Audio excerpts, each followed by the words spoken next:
Cynthia Sassi. I was like, oh, how am I going to pay rent next month? It was literally sink or swim at that point. I originally thought I was going to go into management, and I thought I might own some Dairy Queens someday. You had data. You could see, what are people reading? What are they clicking on? It was just so much more information, and that fed that consumer behavior, passion that I had. I'm like getting anxiety talking about this, how many times I said and apparently I said it 56 times.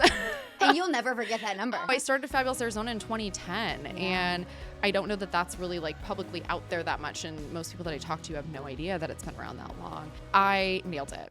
For 2 decades, I've helped brands earn credibility through PR.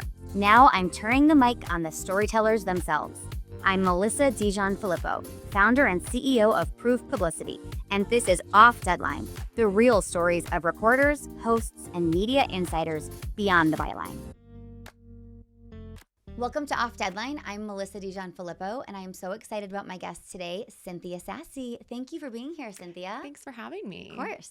Cynthia Sassi has been a force in online publishing for nearly 20 years, working with some of the nation's most respected brands and publications. She's the president and founder of Fabulous Arizona and Fabulous Media Group, co-founder of Say Less Media and Lux Getaways, and a recognized authority on digital marketing, social media, and entrepreneurship. A true fixture in the Arizona and now California and many other markets, communities, Cynthia also speaks nationally on digital media and female entrepreneurship. I'm thrilled that you're here, and I know you're a busy woman, so thank you. Well, I appreciate you having me on. Of course. So I want to start with your backstory. I've known you for a long time. Yeah. I remember almost, maybe it's 15, 20 years ago, inviting you to a client event, and I think you were just kind of starting out, and it's interesting because you always had Fab AZ, I feel like, but you also, I looked at you then as an influencer or content creator, and you have evolved so tremendously. So can you tell the audience, how did you get your start and why this field? How did you get here? Yeah, so I went to school at ASU and was getting a business degree. I originally thought I was going to go into management, and I thought I might own some Dairy Queens someday because I worked. Why Dairy Queen? Because I worked in a Dairy Queen in high school, and I became really close with the owner, and I was like, okay, someday I'm going to own a Dairy Queen. Mm-hmm. And so I was going for business management. Mm-hmm. And then as I was taking my undergrad courses, I fell in love with psychology, sociology, all those kinds of things. And I was like, well, I don't want to be a psychologist, but this is really fascinating to me. And so there's where marketing came in. And so you've got the consumer behavior aspect of marketing that I find really fascinating. Yeah. So why are people buying things? Why are they consuming certain, mediums and that sort of thing? So that was really fascinating to me. So I switched into marketing, and my senior year, I had to take an internship somewhere. I had no idea what my plan was or what kind of direction I was going to go after college. But I was like, I need this class credit. So I just looked and applied for a few things, and I just happened to get a internship with sheknows.com, mm-hmm. which some people are familiar with. They were back then based here in Scottsdale, and this was back in, to date myself, this was back in 2007. Yep. And so this was very pre, social media, internet. Really pre-social media. Yeah. And they were a huge brand. Yes, a huge publishing Yeah, brand. They were nationwide. Mm-hmm. And so I interned with them, and at that time they had 5 people in the office. It was really small, and I was working directly with the owners, and I learned so much. And what I really loved about digital is that you had data. You could see, what are people reading? What are they clicking on? It was just so much more information, and that fed that consumer behavior, passion that I had. And mm-hmm. so I kind of fell in love with the whole thing and learned every aspect of the business, whether it was writing HTML or the advertising or the content itself, the editorial.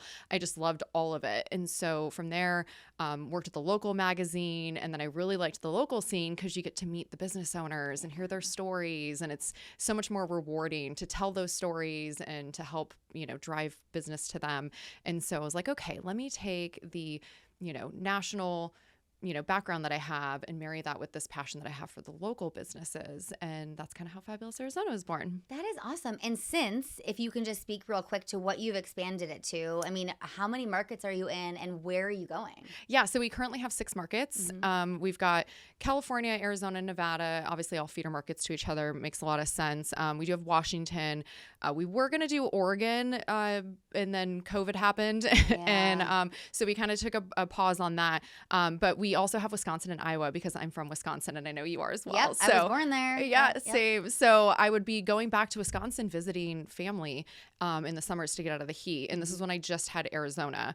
And they were like, why don't you launch Fabulous Wisconsin? And I was like, would that work here? I don't even know.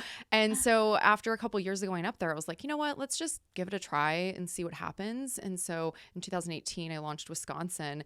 And within a week, I had businesses that wanted to work with me. I had 3 different writers reach out wanting to be a part of the magazine. And so I was like, okay, I think I have something. Like, people are interested in this. Yeah. And I was able to obviously use Arizona as like the example of like, this is what we're building. This is what we can do. Yeah. So we had the website. Obviously, we were able to duplicate the website and, all of that. But there wasn't much content. We didn't have a lot of followers on social media yet. So I had to kind of utilize what we built with Arizona as kind of the template for people to see. And it was great to see that, like, wow, I built something that people like want to be a part of. Yeah. And so that was really cool. And then from after Wisconsin, that's where it all built out from there. So so we're at 6 right now. We're kind of contemplating where we might want to go next based on, logistically what makes sense. Where do we have people, like I call them our boots on the ground. Yeah. We really kind of need people that have a pulse on what's going on locally. It's really interesting for most of our core teams here in Arizona. And so for some of the other states like Iowa and Wisconsin, some of them have never even been there. They don't know anything about it. And some of our most popular content is just stuff that you wouldn't think about here. Like we have boutique farm stays in Iowa is like one of our most popular pieces of content. And so it's nice that you have these boots on the ground people that they know that that's what's going on. Yeah. And what people are interested in and what's there to do. Yeah. So that's super helpful to have those people. So when we're looking to expand into new markets, we kind of look at one, who do we have people that we can utilize for those boots on the ground? And 2, is there an advertising market there as well? Mm-hmm. So, obviously we need to make monetize. Yeah, of course. So it's kind of a twofold thing of kind of looking at both of those things before we decide where to launch next. So we don't have a place yet that I can reveal, but we are working on it. We do own all 50 states, all the domains. Yeah. So we kind of can pick and choose where we want to go next. Gosh, what a great spot to be. And I love how you really capitalize on that local expert. Mm-hmm. I think it's really easy to see success and then be like, we're going national. And you are national in a sense, but you're keeping it to like hyper local communities. Yeah. And that information is so powerful. I mean, for someone like me and my team who we do PR and our job is to get exposure for whether it's local or national clients to drive traffic, right? Yeah. Or like drive an action. And, people like you or brands like you sharing that content like makes a tangible difference. It does. So just keeping that local, feel. I'm so happy that you've stayed there. Yeah. And with social media, you almost have to, right? Yeah. We have to be posting like reels and stories and, content that someone has to physically be there to take. So it definitely has to stay somewhat localized in that sense. Yeah. Yep. So now I want to dive into, a little bit more of kind of what you've been through to get here, and also like what you're dreaming of still. Yeah.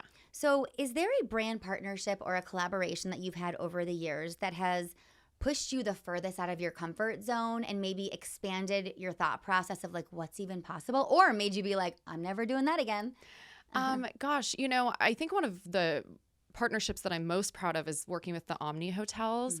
They were actually our very first advertiser back in 2015. And was that with the Mauna Lucia here when it was is it still an Omni property or did it switch? Yes, it is still Omni. Okay. Yeah. And they just kind of, I was still newer. I had just went full-time self-employed at that point, and they kind of saw something and were willing to take a chance on me. So it was really amazing that they did that. And to this day, I still work with Omni. And we actually this last year just did a campaign with the national Omni brand. So so it kind of came full circle. Here we are 10 years later, and we're now working with the national Omni hotels. So it's been kind of a full circle moment, I guess. And so that was really exciting. It definitely pushed me outside of my comfort zone because they were the first one. So it was a lot of pressure.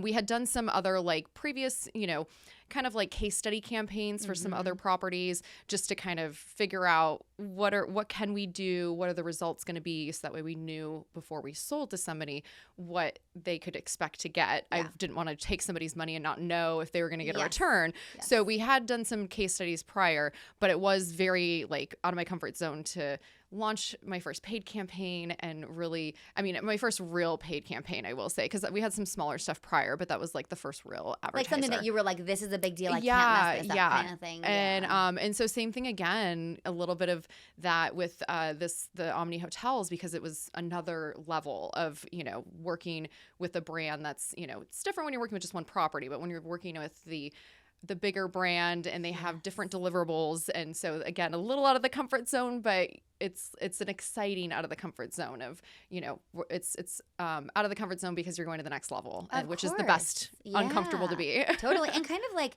being okay.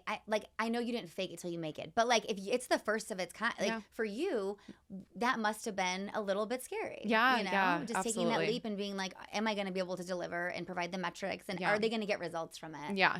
So that's really great.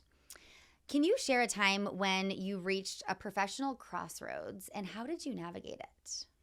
I think when I went self-employed, so I launched Fabulous Arizona in 2010, and I had other full-time jobs on the side. So, and so those were in the same realm. So I was still doing digital marketing, which was great, or I was with different online magazines actually. And I worked remotely, so it gave me a lot of flexibility to continue to build the Fabulous Arizona brand. But in 2015, it kind of came to a head of, okay, this is getting too hard to juggle both. Like, what am I going to do? Yeah. And it was definitely a point where I had to kind of decide, am I going to take that leap? Am I going to see if I can go all in on this and see if I can make something out of it? And honestly, a lot of my friends and family were like, you're crazy. You need to go get a job. But I was like, you know what? We're going to do this, because I find it's really hard to build a business to be a full-time job when you're not working full-time on it. It's incredibly difficult to make that transition. And I think a lot of people think that they can side hustle it until it makes X amount and then make that transition. Yeah. And it's a really difficult thing to do. I definitely, you know, looking back now, obviously there's things I would have done differently, or, you know, prepared or planned a little better with what I know now. But I am so grateful that I took that leap, because obviously I wouldn't be sitting here today if I hadn't done that. Yeah. And like, you're so right. Having one foot in something, but being like that safety net of like, I can always go back. Yeah. You're never going to finish it. You're never going to like fulfill it. And I think people always ask me too, like, how did you like get the guts to start something? And honestly, it's like, you don't know what you don't know. So sometimes that's the best thing. Yeah. But also just like being willing to go full in and not feeling like you had a backup plan or have one, sometimes the only way to do it. Yeah. I mean, it was literally sink or swim at that point. I had given actually like a 3-month notice to my current job at that time. And it was like the end of September. There was like a few days left of the month. And I was like, hey guys, they knew that I had Fabulous Arizona. And I was like, you know, I like want to let you know that by the end of this year, I'm going to have to like move on. I would love to help you guys launch these Q4 campaigns that I had set up and everything. And they were like, sounds great. And then I come in the office the next day and they're like, yeah, like your last day is going to be the end of this month, which was like literally like 3 days or something. And I was like, oh, how am I going to pay rent next month? And so there's no, like, you're never going to work any harder unless you have your back up against the wall like that. So like, true. It is so like do or die, like and so you will never work that hard. If I still, like you said, have that safety net of that salary, I never would have, you know, ran that hard and that fast to make things happen, because I had to. Absolutely. Yeah. Great point. And I think like literally anyone is capable of doing almost anything if they just do the first thing. Yeah. I think people are so afraid and they're like, I'm not the best person for the job, but like everyone's afraid. Yeah. You know? Yeah, absolutely. Yeah. That's the thing, is I have people that think that, oh, you're so outgoing and you're this and you're that. And I'm like, but I wasn't. Yeah. But it's like, I really wanted this and believed in this. So I forced myself to become that. So we all have it in us if it's something that we really want or are really passionate about it. And willing to put the work in. Yeah. For sure. Can you talk about maybe the most joyful or uplifting experience you've had in your career so far? Something that maybe surprised you about the work you do? Building my team actually has been the absolute most rewarding thing. Very challenging. I found it's very different, and you can probably speak to this as well. I was a manager in many other jobs previous to owning my own business, but there's something so different about being the owner of the business and managing people as opposed to just being a manager. There's no one above you. Like and it's like your values and your money, and you're like, wait, I don't really like that. You care so much more because it's your brand, your baby, and there's no one to like answer to above you about what they're doing or not doing or whatever. It's all on you. And so it's a very different and challenging experience. And so I thought, oh, I've got this. I've been a manager before. This will be fine. No, I got a business coach and had to like learn how to be a leader. And that's been the most rewarding process to see, one, our team members grow. Like some of them have just grown leaps and bounds and have really flourished, which has been really exciting. Some of them have, told me how grateful they are to be doing work that they love and get paid for it. Yeah. Like, it's just a really like exciting thing to be able to give that to somebody and to have that power. So even though managing people and owning a business is really stressful, it's like, oh, it's so worth it when you get to see somebody, loving what they're doing and flourishing like that. Yeah. And like you're creating jobs for people to like have a family or pay their bills. Yeah. And that for me, sometimes in the hardest moments of having a really big team and it's like super chaotic, makes me feel like this is worth it. Yeah. And also like they're helping you fulfill your dream and make it exactly. even bigger and it's better. Such a win-win. And I really try and like make sure that at all times it's a win-win situation for everyone involved. And so we do a lot of check-ins on that kind of stuff. I even like will check into my team and be like, how are you feeling? Like, are you like, where's your joy? Do we need to like make adjustments? Obviously we all have things we have to do in our job that we don't love, but like if someone's doing something that they're just like, I hate this and I'm not good at it, like maybe we need to make some adjustments. So I love to make sure that we're like doing that as well so that everyone's, doing their best. Absolutely. Yeah. And I guess on that note too, like you've been pretty far removed from like the editorial of of your business for a while, which is awesome because you're wearing the right hat. It sounds like. And I know your editor, at least for Fabulous Arizona, and maybe she's Melissa. She's for more all of them. Yeah, she's amazing. Yeah, she's the amount of she juggles it blows my mind. She's the most organized, like wonderful gift I've had. Yeah, I will have her on here for sure at some point. But how do you have you run into any situations where you've had to navigate like an editorial challenge with her or help guide her through something where maybe something didn't? Because in your business, you could be reviewing a restaurant or promoting a hotel or sharing an opening and like maybe something didn't go well. How do you manage those or how do you help her manage those situations? So thankfully she's been doing this long enough that like most of these things I don't even know about. Like she's managing all of our contributors, all of our writers. Wow. She handles all their visits, all of their articles. I mean, literally everything. I don't touch any of that, which has been wonderful. That was another really big challenge of letting all that control go. But once it took a very short amount of time to see that like, one, she's better at this than I am. Like she's professionally trained in this. Yes. I'm like, my background's marketing. Hers is journalism. And so she is wonderful at what she does. And so she does it better than me. And she also, has done all this for so long and she cares about the brand as much as I do, which is crazy and hard to find. And so once I realized like she almost may be more picky than I am with a lot of things. And so I love that about her. And so I don't have to like micromanage or worry about what she's doing. I think our biggest navigations that we've had to go through are digital versus print. So digital, my background is digital stuff. It is marketing. So a lot of times she's looking at it from a journalistic perspective, whereas I'm looking at it from a marketing perspective or an SEO perspective.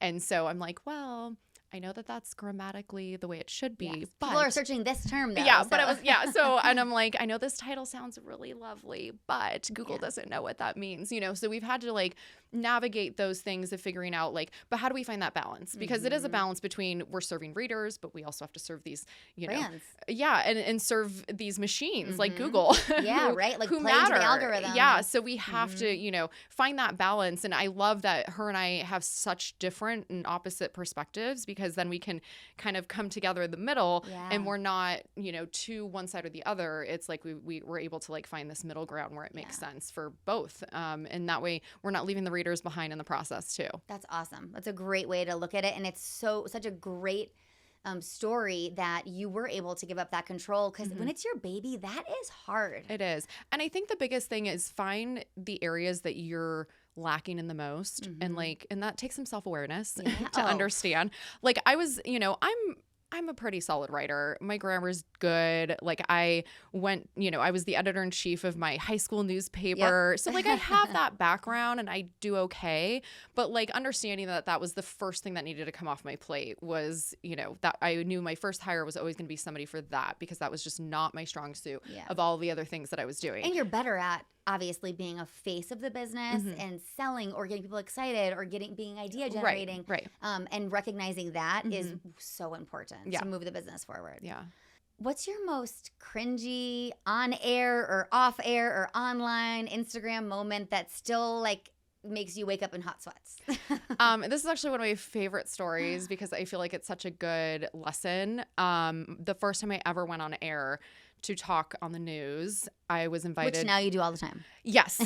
I was actually ended up being a spokesperson for a brand on the news every week. So it's crazy like where it went to. But the first time I ever went on the news, ABC 15 invited me on to talk about like events to do that weekend or something. And it was like a midday segment. So I was like, who watches the news at noon? So I was like, surely nobody's even going to be watching this anyway. And so I wrote up my, script, and obviously I know I can't just read it. So I'm like trying to, remember some of it, but I'd never done with these before. So I get on. I thought it went okay. I don't know. I walk off, and literally within minutes, I'm seeing emails coming through. People went to my website. I'm like getting like anxiety talking about this because I'm remembering how I felt coming off of that segment. And people had filled out the contact form on the Fabulous Arizona website, basically telling me I did terrible. And one person actually rewatched the segment to count how many times I said and apparently I said it 56 times. And you'll never forget that number. Oh my gosh, yeah. So and part of me wanted to like crawl in a hole and never go on air again. Like I was like, this is the worst. I literally was crying. Like I talked to some of my friends that are on the news, and they're like, Cynthia, this stuff happens. And they're like, you should see the hate mail that we get on a daily basis. Yes. Like it's just ruthless. And, unfortunately these are people that have never been in that situation or have any empathy or ever will. Any empathy for like what it takes and the nerves that it takes to get up there. And, so at first I was like really upset, and I was like, gosh, this is so mean, and then I wrote each one of them back and thanked them for their constructive criticism. And that it was my first time on air, and I will, work to do better. And ABC 15 asked me to come back on the next weekend. I was like, why? If I did that bad, why do you want me back? But I literally wanted to say no. Everything in me wanted to say no. And I was like, you know what? No, I'm going to take this as an opportunity to get better. And so I agreed to do it. And I practiced the crap out of that segment. Like I had it memorized front to back, and I practiced pausing instead of umming in between, phrases. And I nailed it. And I was like, had they not tore me apart like that, I would have thought I did fine and would have walked into the next one not as prepared, not as polished, and wouldn't have improved as much as I did. Yeah. So as terrible as it was the best thing that could have happened because I became so much better at it because of it. Yeah. So that's a blessing then. Yes. But like, I know that feeling. Yeah. It's bad. Yeah. It's a real bad. And just to like get criticism, and you're like, you don't want to respond, but you're a business owner, so you do respond. Yes. So good for you. Yeah. That's always my favorite part, is to respond to people really nice. Oh, that's the best way to get revenge. Yeah. Just be like, thank you so much for your generous feedback. Yes. And they're like not expecting a response. No. And of course, none of them responded to me. No. And I didn't get any hate mail the next week. So that was good. There you go. And now you're a pro at it. Yeah. And you're probably so comfortable. And people probably ask you all the time, like, how do you even do that? And they don't even know. I still get nerves, whether I'm speaking on stage, going on the news, whatever it is. I still get nerves, but you just get more used to the nerves. Yeah. It's that kind of like that saying of like getting comfortable with being uncomfortable. Yep. But I was a very introverted person. I never thought that, getting on TV would be something I would do. So people think that I just like naturally I'm good at this stuff. And it's like, no, I've had to work really hard. Yeah, same. I'm like a total introverted extrovert. So like I can like fake it. Yep. Extroverted, introvert, whatever. Yeah. I can fake it and I love it. Mm-hmm. I love to be on, but like it's hard. Yes. It takes work and effort. So I appreciate that. Was there a professional accomplishment that you're really proud of that maybe doesn't appear in your bio or resume and people just don't really know about?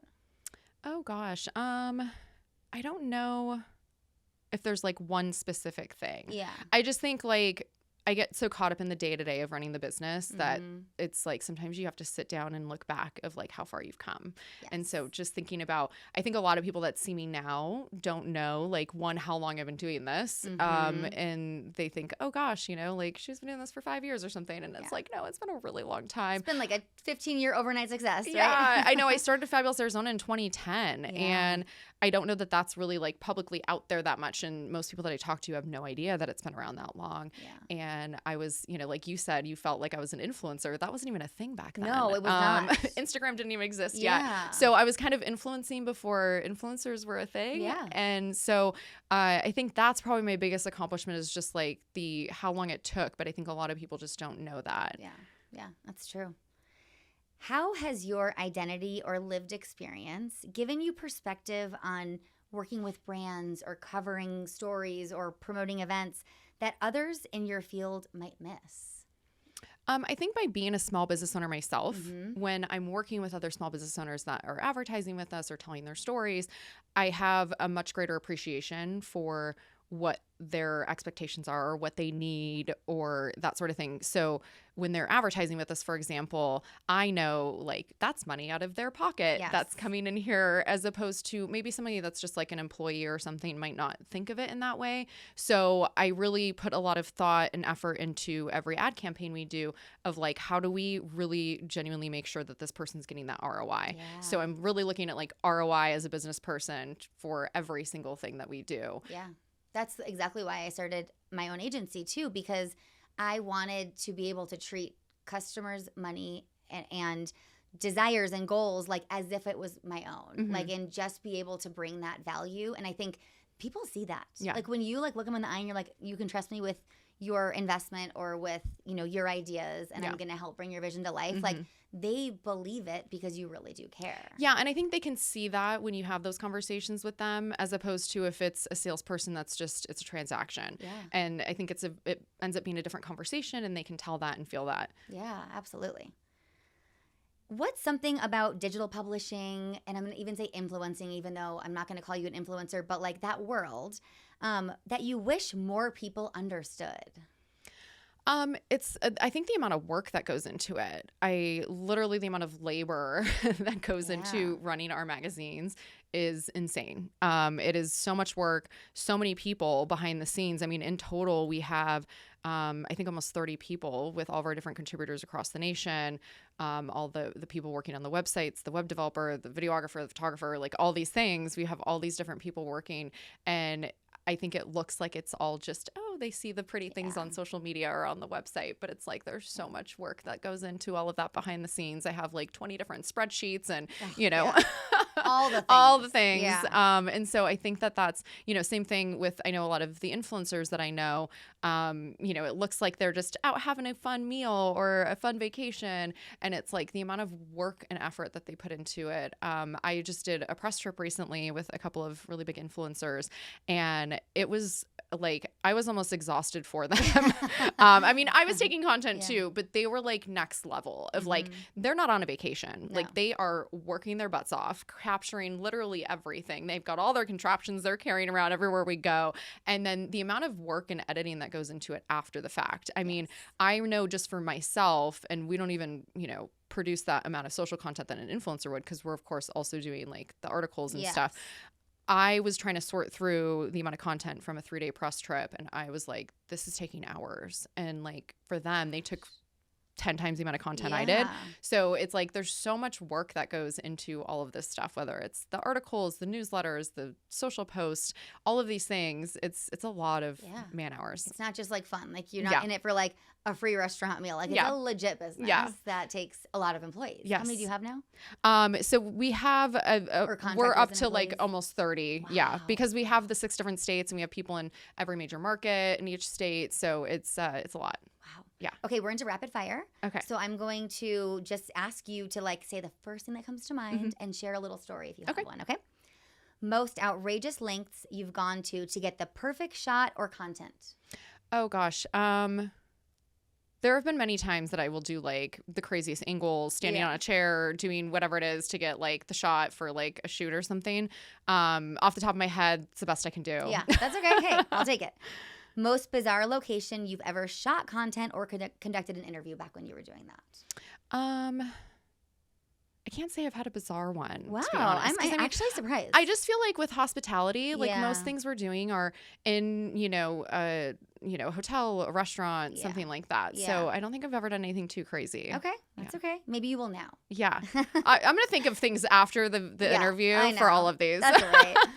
One brand or collaboration that you're secretly hoping to land. Oh, gosh. I feel like if I put it out into the universe, it may not happen. Okay. So I'm going to keep that one close. Okay, that's fair. Is it like a category of an industry that would be newer for you maybe? Or is it really hospitality and like lifestyle that you'll always be sticking with? I think hospitality and lifestyle are really like our, bread and butter. Yeah, so, perfect. yeah. What's the weirdest thing you've ever expensed for the job? I mean, anytime like we have shoots and stuff, there's always like weird random props and stuff you might need, or some weird Amazon purchases we've made for items. Yeah. You're like, I never need that again. Yeah. What's one piece of advice you'd give to someone just starting in your field today? Definitely, my biggest thing with this, and this probably goes for any industry, but is relationships. Be kind to people, and they're, always make sure that you're giving value. Yeah. So, I feel like this might be the case in other markets, but I feel like especially here, I call it the smallest big city, and everyone knows everyone. Yes. So if you burn a bridge in one place, it'll trickle around town, and people will know. And it's just, I think that's been especially with Melissa Larson on my team as well. We both have such a reputation of like, putting people first, and I think that's why we are still here. 15 years later, is because of those relationships. Yeah, absolutely. That's great. I so appreciate you being here today. Of course. Cynthia. Thank you. Thank you so much for having me. Of course.